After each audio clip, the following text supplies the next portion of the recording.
Untuk pertama kalinya setelah menjabat sebagai kepala negara, Presiden Prabowo Subianto mengunjungi ibu kota Nusantara. Agenda ini menjadi rangkaian kunjungan kerja Presiden Prabowo ke Kalimantan setelah meresmikan sekolah rakyat di Banjarbaru, Kalimantan Selatan dan meresmikan kilang terintegrasi milik PT Pertamina di Balikpapan, Kalimantan Timur. Menteri Sekretaris Negara Prasetyo Hadi bilang Prabowo memerintahkan percepatan pembangunan kantor pemerintahan di IKN dan bisa rampung pada 2028 mendatang. Presiden Prabowo juga meminta otorita IKN dan Menteri PU mengoreksi desain dan fungsi IKN. Berkenaan dengan progres pembangunan ibu kota Nusantara kita yang Bapak Presiden memang sejak awal memberikan penekanan untuk mempercepat proses pembangunan fasilitas yang akan dipergunakan untuk legislatif maupun yudikatif yang harapannya bisa selesai di tahun 2028.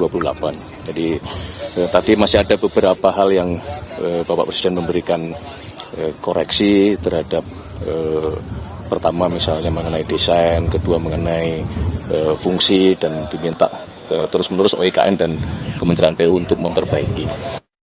Wakil Ketua Umum Partai Demokrat, Dede Yusuf, menilai kunjungan Prabowo ke IKN menegaskan sikap pemerintah melanjutkan pembangunan IKN yang ditargetkan menjadi ibu kota politik pada 2028 mendatang.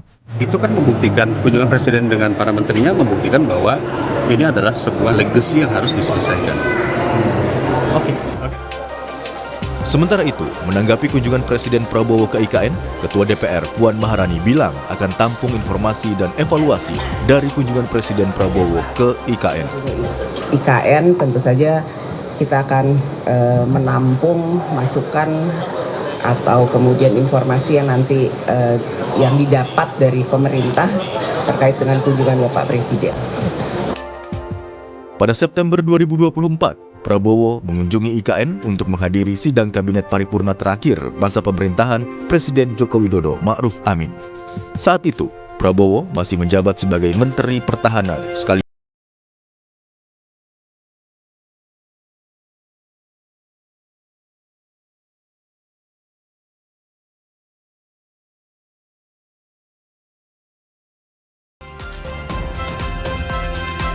Untuk pertama kalinya setelah menjabat sebagai kepala negara, Presiden Prabowo Subianto mengunjungi ibu kota Nusantara. Apakah kunjungan ini menegaskan pemerintah melanjutkan legasi Jokowi? Kita akan bahas bersama Ketua Komisi 2 DPR fraksi Partai Nasdem, Rifki Nizami Karsayuda. Selamat pagi, Pak Rifki. Selamat pagi, Mario. Terima kasih sudah bergabung di Dialog Sapa Indonesia Pagi pada hari ini. Serta Direktur Trias Politika Strategis Agung Baskoro. Mas Agung, selamat pagi. Pagi Mas Mario, pemirsa semua. Terima kasih Bapak-Bapak sudah menyediakan waktunya untuk bergabung di Dialog Sapa Indonesia Pagi. Saya ke Pak Rifki terlebih dahulu dan to the point. Pak Rifki, berarti dengan kedatangan Presiden ke IKN untuk membantah spekulasi selama ini bahwa IKN adalah proyek yang mubazir, seperti itu? Ya, ada dua pesan politik penting yang telah disampaikan oleh Presiden Prabowo untuk Ibu Kota Nusantara. Yang pertama, beliau menerbitkan Peraturan Presiden Nomor 79 Tahun 2025 yang di dalam Peraturan Presiden tersebut dinyatakan bahwa tahun 2028 IKN harus fungsional sebagai ibu kota politik. Yang kita tanya kemudian apa tafsir ibu kota politik? Menteri Sekretaris Negara menjelaskan ibu kota politik sepadan dengan ibu kota negara yang diatur di dalam Undang-Undang IKN, Undang-Undang Nomor 3 Tahun 2022. Dan pesan politik yang kedua yang paling penting saya kira adalah secara fisik Pak Prabowo hadir di IKN kemarin sebagaimana yang kita bahas hari ini, dan itu sekaligus menjawab spekulasi publik selama ini berkembang bahwa dalam pemerintahan Presiden Prabowo Subianto ada keengganan untuk melanjutkan proses pembangunan dan akselerasi pembangunan serta fungsionalisasi IKN. Walaupun kami di Komisi 2 DPR RI jujur tidak pernah percaya dengan spekulasi itu. Kenapa? Karena dalam pembahasan anggaran misalnya di Komisi 2 DPR RI yang kebetulan kami merupakan mitra kerja dari Otorita Ibu Kota Nusantara, anggaran IKN itu sejak tahun 2024, 2025 dan sekarang menginjak 2026 selalu diberikan porsi anggaran yang cukup dan memadai untuk melakukan pembangunan infrastruktur di IKN. Kepala Otorita IKN juga terus menyampaikan kepada kami bahwa deadline penyelesaian pembangunan infrastruktur trias politika, eksekutif, legislatif, yudikatif itu harus selesai tahun 2028. Tetapi kan kemudian informasi yang diterima oleh DPR, oleh pemerintah itu tidak serta-merta bisa diterima oleh rakyat. Politik ini harus juga menunjukkan panggung depan. Dan Presiden Prabowo saya kira telah menunjukkan panggung depan keberpihakannya kepada IKN. Pak Rifki, tapi kan sudah diputuskan bahwa ini bukan program prioritas pemerintah sebenarnya. Prioritas atau tidak prioritas itu kan hal yang harus kita hormati, tapi apapun itu anggaran untuk IKN cukup besar, kemudian keinginan untuk menghadirkan fungsionalisasi IKN tahun 2028 walaupun tidak di state sebagai program strategis nasional misalnya, itu menurut saya adalah bagian juga dari kesungguhan dan prioritas pemerintah untuk Ibu Kota Nusantara. Karena kalau kita melihat ke belakang, anggaran APBN yang telah dikucurkan untuk IKN itu kan hampir 100 triliun. Sehingga kemudian kita no point to return, kita tidak punya pilihan untuk kembali. Kita hanya punya pilihan untuk maju ke depan. Pilihannya adalah berjalan normal, berjalan pelan, atau mau berlari untuk kemudian memastikan IKN ini fungsional. Nah, setelah ini memang akan ada PR. Dan saya kira itu juga jadi menjadi konsen dari Komisi 2 DPR RI. Karena seluruh bangunan yang ada itu kan harus difungsikan. Ya. Karena itu pemerintah harus segera memutuskan kementerian lembaga mana yang harus bermigrasi ke IKN. Kemudian juga menteri-menteri mana, dirjen mana, direktur mana yang paling urgen untuk kemudian memfungsikan IKN. Karena kalau tidak, sepakat dengan Mario, IKN akan menjadi proyek yang mubazir. Pak Rifki, menurut Anda ini lebih ke proyek yang sudah berjalan karena dengan anggaran yang besar, atau sebenarnya pembangunan IKN ini memang ada nilai filosofisnya sebenarnya harus dilanjutkan? Dari seluruh kota di Indonesia, inilah kota pertama dan satu-satunya yang kita bangun sejak awal. Ya. Yang dibangun 100% oleh tangan anak negeri, yang tidak ada campur tangan baik desain maupun sentuhan peradaban dari kolonialisasi. Dan karena itu saya kira kita harus bangga memiliki Ibu Kota Nusantara. Oke, saya ke Mas Agung. Mas Agung, menurut Anda kedatangan Presiden Prabowo, seperti tadi dijelaskan oleh Pak Rifki juga, bahwa apakah ini karena sudah keluar uang banyak jadi nggak harus dilanjutkan, atau memang IKN ini adalah simbolis negara yang memang harus tetap dilanjutkan, punya filosofis yang besar? Iya, jelas Mas Mario ya. Kita tahu mindset Indonesia sentris itu akhirnya dilanjutkan oleh Presiden Prabowo karena memang ini harus menjadi program negara, bukan lagi program dari presiden yang satu ke presiden yang lain. Dan saya cukup apresiasi, cukup senang IKN dilanjutkan sehingga mindset Indonesia sentris itu terus dipahami oleh semua. Memang kita harus menjadikan pembangunan ini untuk semua, untuk seluruh provinsi, untuk seluruh rakyat semacam itu. Jadi ketika kemarin Presiden mampir turun dengan helinya, kemudian mengapresiasi ya ketua otorita dengan segenap pengurusnya, saya kira itu hal yang patut kita banggakan dan apresiasi, dan harapannya ya pembangunan IKN bisa lebih baik dari waktu ke waktu, walaupun memang ya dilanjutkan tapi memang bukan prioritas semacam itu karena anggarannya tidak sebesar di masa Presiden Jokowi. Tapi yang jelas sustainability ini penting ya, supaya apa, investor tenang, masyarakat juga fokus ke dimensi-dimensi teknokratisnya ketimbang politisnya, sehingga perdebatannya lebih substantif semacam itu. Dan harapannya ini bisa menjadi ya pembelajaran, masukan untuk semua bahwa ya kita bisa membangun istilahnya menghadang beragam kontroversi, pro kontra dan seterusnya, dan harapannya ya ini bisa memberikan manfaat besar bagi kita di masa-masa mendatang.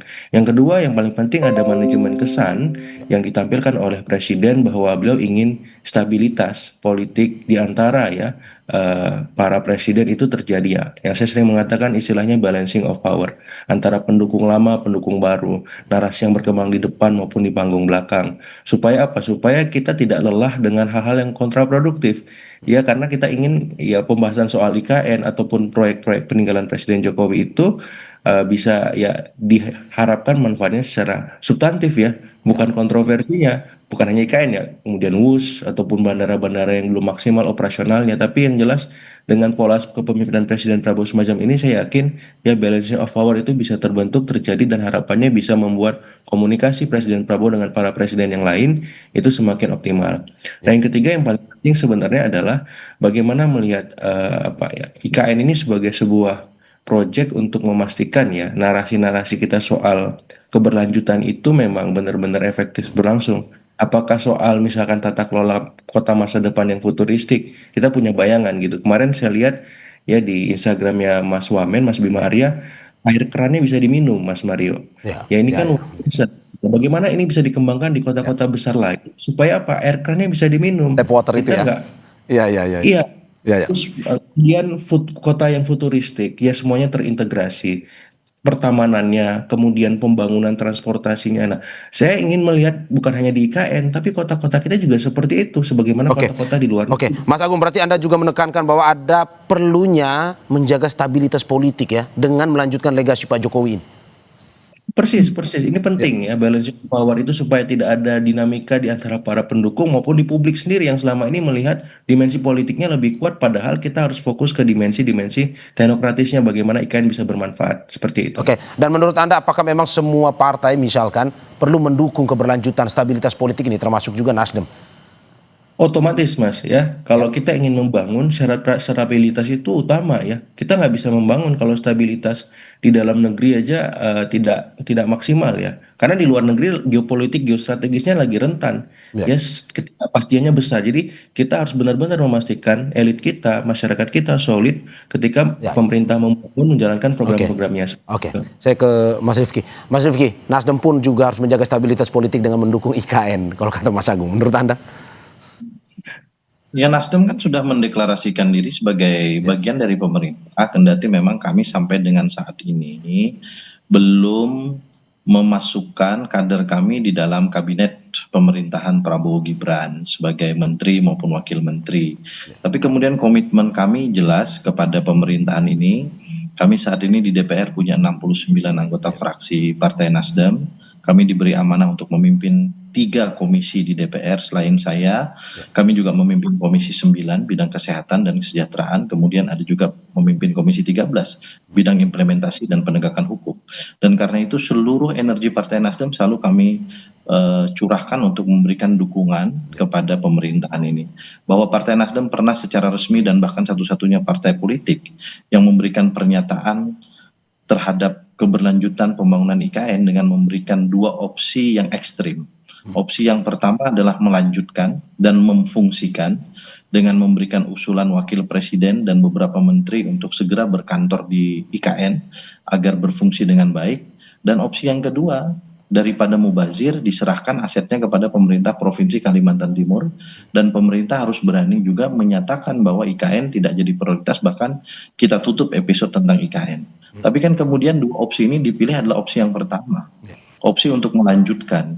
Tidak lama setelah itu, mungkin 1 bulan setelah pernyataan resmi Partai Nasdem, pemerintah mengeluarkan Peraturan Presiden Nomor 79 Tahun 2025 yang menegaskan keberadaan IKN sebagai ibu kota politik tahun 2028.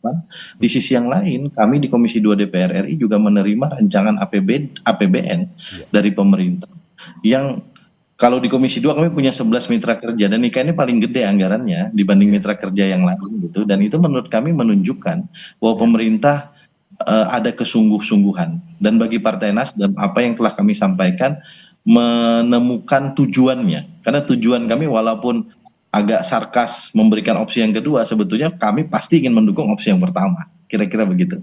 Oke, saya ke Mas Agung.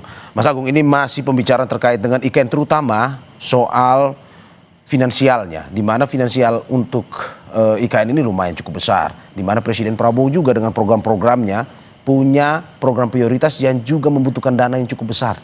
Menurut Anda apakah IKN ini tidak terlalu memakan banyak dana untuk pada akhirnya fokus ke IKN dan bisa mengganggu program-program yang lain, atau bagaimana menurut Anda? Iya, kalau ditanya apakah ini prioritas atau tidak dibanding program populer seperti makan bergizi gratis, sekolah rakyat, ya, kemudian koperasi desa kelurahan merah putih, atau cek pemeriksaan kesehatan gratis, saya kira anggaran IKN tahun ini hanya 6 triliun kalau saya tidak salah. Jadi sangat kecil Mas Mario. Dilanjutkan tapi bukan prioritas. Ya, dilanjutkan, tapi juga dengan gaya kepemimpinan Presiden Prabowo. Ya, jadi kemarin saya dengar juga ada redesign, refungsionalisasi beberapa hal yang itu disesuaikan dengan aspirasi Presiden. Jadi ada syarat dan ketentuan atau catatan khusus dari Presiden terhadap kelanjutan program IKN. Jadi saya melihat reframing soal itu yang mengemuka dan harapannya memang bisa membuat ya Presiden Prabowo lebih optimal memanfaatkan IKN. Jadi kalau kemarin ya kita tahu ini menjadi warisan atau legasinya Presiden Jokowi, tapi kemudian ketika masuk di masa Presiden Prabowo, IKN disesuaikan karena orientasi program pembangunan pemerintah kan hari ini fokus ke non fisik ya, khususnya pengembangan manusia, kualitasnya dan seterusnya. Jadi berbeda jauh dengan Presiden Jokowi yang fokus di fisik, ya infrastruktur. Kita tahu ya jalan, jembatan, irigasi dan seterusnya dibangun besar-besaran di masa Pak Prabowo. Sebaliknya ya, beliau ingin fokus bagaimana sumber daya manusia kita siap menyongsong apakah Indonesia Emas 2045, Indonesia Maju dan seterusnya. Dan saya kira sah-sah saja ya, setiap pemerintahan, setiap presiden punya fokus masing-masing dan harapannya ini tidak kemudian memutus mata rantai keberlanjutan itu, continuity ya, karena keberlanjutan itu, keberlangsungan ini harus terus, jangan sampai nanti setiap pemerintah, setiap presiden ketika ada program yang memang sedang berjalan tidak dilanjutkan, ini jadi presiden negatif juga bagi ya elit kita, publik kita. Jadi ketika ini dilanjutkan, saya kira sudah sebuah kemajuan yang luar biasa karena di masa-masa sebelumnya seringkali ya ini terhenti karena satu dan lain hal, khususnya karena pertimbangan-pertimbangan politis tertentu sehingga ya akhirnya muncul di publik kan akhirnya masalah pro kontra dan kontroversi yang tidak produktif dan ini diputus rangkaian itu dan harapannya ini bisa menjadi tradisi atau warisan baik kita kepada generasi kita berikutnya, pemimpin-pemimpin kita selanjutnya bahwa apa? Bahwa ya nenek moyangnya pendahulu-pendahulunya itu punya legacy positif ya apapun program baik dari pemerintahan sebelumnya dan akan dirasa bermanfaat untuk semua ya akan dilanjutkan dan saya kira ini kita dukung semua seperti itu. Oke, saya ke Mas Rifki. Mas Rifki, anggaran tidak ada masalah untuk melihat pembangunan IKN ini? Gimana masalah? Anggaran, soal anggaran tadi seperti yang ditanyakan kepada Mas Agung. Ya kami kalau APBN itu kan rancangan APBN-nya dari pemerintah, kami menerima dari pemerintah. Target penyelesaian pembangunan infrastruktur legislatif yudikatif sampai 2028 itu totalnya 48,8 triliun. Betul, APBN murni 2026 ini hanya 6 triliun. Tetapi kalau kita melihat dari kasus tahun 2025, itu selain APBN murni, IKN juga mendapatkan tambahan anggaran dari refocusing anggaran yang ada di pertengahan kuartal kedua atau kuartal ketiga tahun 2025. Sehingga dari kebutuhan mereka sekitar 16, sekian triliun tahun 2026, saya meyakini dengan kehadiran Presiden itu akan dipenuhi. Mungkin dari redesign dan refungsionalisasi yang disampaikan oleh Saudara Menteri Sekretaris Negara kepada publik ya setelah kunjungan Presiden ke IKN bisa jadi akan ada sedikit efisiensi terkait dengan pembangunan dua fungsi pemerintahan legislatif dan yudikatif, misal besarnya kantor gitu atau kemudian besarnya rumah jabatan atau apartemen untuk para pejabat negara itu kan akan mempengaruhi sekali efisiensi. Karena itu Komisi 2 DPR RI akan segera memanggil Kepala Otorita IKN dan jajaran untuk memastikan bahwa refungsionalisasi dan redesign yang diminta oleh Presiden itu akan kita sesuaikan anggarannya dengan persetujuan dari DPR. Oke, saya kembali ke Mas Agung. Masih secara politik, Anda melihat bahwa 1 tahun Presiden Prabowo sudah menjabat, tapi baru kali ini setelah setahun nih baru Presiden ke IKN, mengunjungi IKN. Menurut Anda apa sebenarnya makna? Kalau soal stabilitas politik, menurut Anda apakah ini caranya Presiden Prabowo untuk lebih mendekatkan diri dengan para pendukung Pak Jokowi untuk bisa menguatkan nih ke depan terkait dengan kebijakan-kebijakannya ataupun mungkin untuk bisa menguatkan dia dari kritik-kritik yang datang? Iya, saya kira secara teknis ini penting ya beliau kunjungan ya. Walaupun pertama ya semacam itu untuk memastikan ini siap untuk digunakan ketika nanti ada percepatan ya dari 2028 misalkan coba deh 2027 siap nggak gitu. Dan beliau kemarin kita lihat gesturnya positif ya, mengapresiasi. Yang kedua secara substantif memang beliau harus dekat ke semua pendukung para presiden, Mas Mario ya, bukan hanya pendukung Pak Jokowi. Tapi kita tahu ya seringkali ya karena memang Pak Jokowi ini ketika memimpin ada residu-residunya ya seringkali mengemuka di publik dan membuat dalam tanda petik pro kontra, otomatis harus distabilisasikan gitu dengan narasi-narasi bahwa kebijakan Presiden Jokowi itu tetap dilanjutkan walaupun disesuaikan yang saya sampaikan ada syarat dan ketentuannya misalkan bukan atau belum menjadi prioritas dari Presiden Prabowo tapi minimal dilanjutkan itu bagi pendukung ya Jokowi itu sebuah ya kepuasan batin tersendiri. Kenapa? Karena tidak akan menjadi masalah sebagaimana sebelumnya sempat ada masalah ketika misalkan Presiden SBY punya legacy tapi memang ada masalah ya. Kita sebut misalkan ada soal-soal yang mungkin hambalang, ya, ada soal-soal kemudian senturi. Nah hari ini misalkan di masa Pak Jokowi ada soal-soal misalkan yang belum tuntas sepenuhnya ijazah misalkan, ada soal-soal infrastruktur yang mangkrak. Ya, nah ini bagaimana? Nah Pak Prabowo saya lihat ingin ya masalah-masalah itu tidak terlalu muncul sering di publik dan mengganggu konsentrasi beliau membangun. Dan saya kira itu positif. Oke, Mas Agung, masih jauh tetapi apakah kita bisa bertanya sekarang mungkinkah dengan isyarat kedatangan Presiden Prabowo ke IKN ini bisa kita lihat sebagai cara untuk mungkin saja menggandeng Mas Wapres Gibran kembali di 2029? Kalau itu masih lama dan masih jauh dan semuanya masih misteri Mas Mario. Ya karena di Koalisi Indonesia Maju Plus antriannya panjang Mas Rifki ya. Nasdem pun bisa jadi ngirim orang nanti untuk mendampingi Presiden Prabowo semacam itu. Jadi Mas Gibran akan mendapat kompetitor yang sangat kompetitif untuk 2029 kalau kerjanya tidak luar biasa. Oke, saya ke Mas Rifki. Menurut Anda secara politis, benarkah ini cara Presiden Prabowo untuk mendekati presiden-presiden sebelumnya untuk bisa menjaga stabilitas politik, mendapatkan dukungan juga untuk bisa lebih kuat dari kritikan-kritikan yang ada? Saya kira multi tafsir yang bisa kita berikan terhadap kehadiran Presiden Prabowo. Tafsir yang pertama tentu adalah komitmen beliau terhadap Ibu Kota Nusantara. Tafsir yang kedua, beliau ingin menghentikan spekulasi yang selama ini berkembang bahwa pemerintahan beliau tidak mengizinkan keberlanjutan dan akselerasi pembangunan IKN. Bahkan banyak yang berseloroh kepada saya, ngapain ada IKN gitu. Komisi 2 kok rajin sekali manggil IKN. Dan seterusnya dan seterusnya. Tafsir yang ketiga, saya kira Presiden Prabowo adalah presiden yang punya mimpi besar ya, dengan berbagai macam program yang beliau telah terapkan. Dan apapun itu, IKN ini kan bagian dari cara berpikir dan bermimpi besar. Apakah itu dari Presiden Jokowi ataukah dari siapapun gitu. Dan karena itu sebetulnya cara pandang dan cara pikir Presiden Prabowo terhadap IKN mestinya tidak pernah menjadi masalah. Karena keinginan kita untuk menghadirkan ibu kota kita sendiri yang bukan sekedar Indonesia sentris tapi dibangun oleh 100% tangan anak bangsa sendiri, itu adalah mimpi dan keinginan besar yang tidak mungkin dilakukan oleh orang-orang kerdil dan bermimpi kecil. Dan yang keempat, saya kira ini sekaligus memberikan pesan kepada kita bahwa silaturahmi fisik antar presiden dan mantan presiden itu ternyata punya makna lebih dengan cara melanjutkan berbagai program-program yang pernah dicanangkan.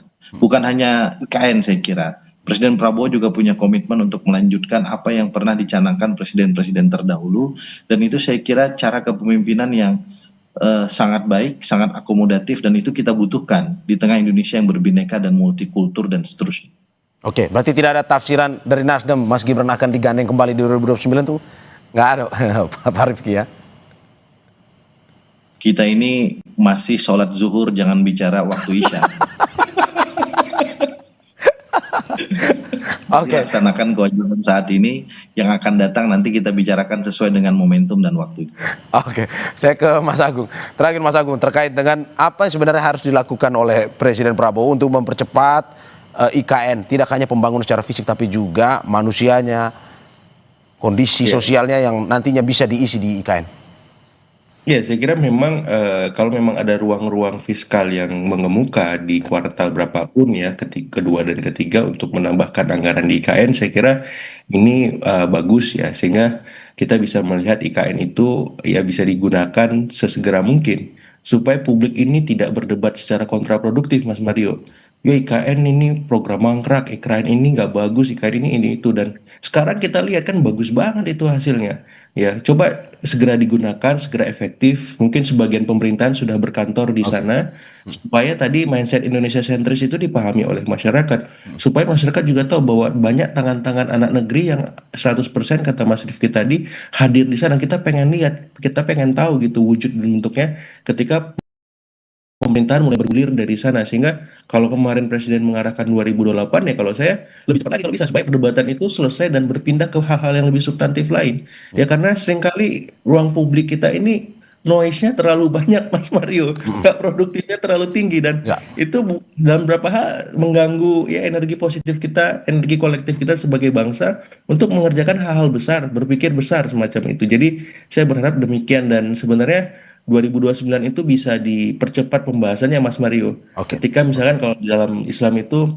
dalam masa perjalanan yang bisa dijamak itu ya dari maghrib sampai isya digabung Oke. jadi bahasnya di maghrib gitu. Tapi memang situasi-situasi emergency itu belum tampak tapi sudah mulai dicicil oleh elit kita untuk dibahas termasuk ya mungkin dengan IKN Oke. ini. Mas Agung, berarti menurut Anda dampak politik secara nasional dan kedatangan presiden ke IKN ini adalah sesuatu yang positif ya?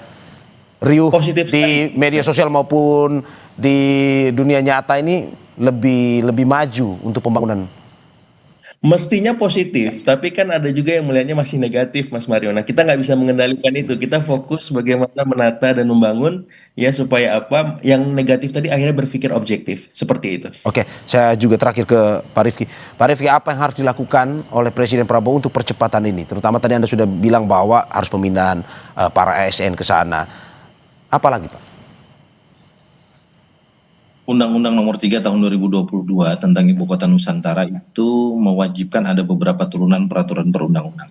Ya. Salah satu turunan peraturan perundang-undangan yang dibutuhkan adalah peraturan presiden terkait dengan perpindahan ASN dari Jakarta ke IKN. Kita punya ASN pusat lebih kurang 1,3 juta.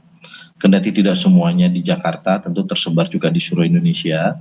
Karena itu dari 1,3 juta ini harus diputuskan segera kira-kira kementerian lembaga mana yang urgent yang kemudian harus berpindah ke IKN.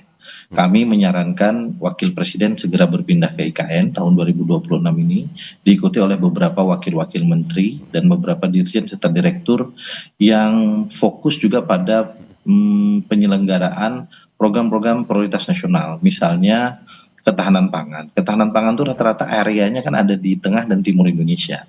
Nah, karena itu kalau kemudian Wakil Presiden diberikan kepercayaan untuk mengontrol, memastikan implementasi proyek ketahanan pangan, cetak sawah dan seterusnya melalui IKN, saya kira itu positif. Sekaligus juga ingin menjawab ketimpangan pembangunan barat, tengah, timur Indonesia yang selama ini menjadi isu yang tidak pernah selesai. Dan mitra kerja kami Kementerian PAN dan Reformasi Birokrasi sebetulnya sudah mengajukan blueprint kepada Presiden terkait hal tersebut. Saya meyakini setelah Presiden datang dari IKN tidak akan lama lagi proses pemindahan atau mutasi ASN secara pelan-pelan ya. Tentu tidak akan bisa langsung gitu karena kita butuh banyak hal untuk memastikan itu, bukan hanya aspek administrasi tapi juga aspek sosiologis dan kultural yang harus kita pastikan itu akan segera kita lakukan ke IKN. Oke, sebelum saya tutup saya ingin tanya ke Pak Rifki, kata Mensesnek 10 sampai 15 ribu ASN untuk kemudian menempati IKN. Oke, sebelum saya tutup Pak, ini kalau kata Mensesnek kemarin itu pembangunan fasilitas itu prioritasnya untuk legislatif maupun yudikatif. Teman-teman DPR siap pindah ke IKN? Iyalah, kita ini kan orang taat hukum. Oke. Orang yang komitmen ya. Oke. Ini bukan soal selera pribadi, ini soal kebijakan yang harus kita dukung. Ya sih. Oke, terima kasih Ketua Komisi 2 DPR fraksi Partai Nasdem Rifki Nizami Karsayuda dan juga Direktur Trias Politika Strategis Agung Basporo atas apa yang disampaikan. Terima kasih sekali lagi dan sehat-sehat selalu Bapak-Bapak. Terima kasih Pak.